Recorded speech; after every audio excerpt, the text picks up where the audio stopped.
Ahmedabad aeroplane crash ઘટનામાં 290 વ્યક્તિઓના મોત નિપજ્યા છે. જે અનુસંધાનમાં ગાંધીનગર જિલ્લાના દહેગામના 100 મિલ એસોસિએશન દ્વારા આ મૃતકો માટે શ્રદ્ધાંજલિ કાર્યક્રમ યોજાયો હતો. તો અમદાવાદ શહેર ખાતે એરોપ્લેનમાં 290 નિર્દોષ વ્યક્તિઓના દીપ બુઝાયો અને નિર્દોષ મુસાફરો મોતના મુખમાં ધકેલાયા હોવાથી ભારે દુઃખની લાગણી વ્યક્ત થવા પામી છે. જેના અનુસંધાનમાં દહેગામ 100 મિલ એસોસિએશન દ્વારા શ્રદ્ધાંજલિ કાર્યક્રમ યોજવામાં આવ્યો હતો, જેમાં તમામ હોદ્દેદાર અને કાર્યકર્તાઓએ ઉપસ્થિત રહીને પરમ કૃપા પરમાત્મા મૃતકોના પરિવારને દુઃખ સહન કરવાની શક્તિ આપે અને પરમ કૃપા પરમાત્મા તેમના દિવ્ય આત્માને શાંતિ આપે તેવી પ્રાર્થના કરવામાં આવી હતી.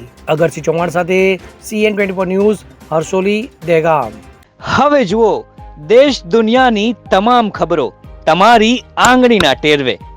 ઉઠાવો મોબાઈલ અને Google Play Store પરથી ડાઉનલોડ કરો અમારી CN24 ન્યૂઝ મોબાઈલ એપ.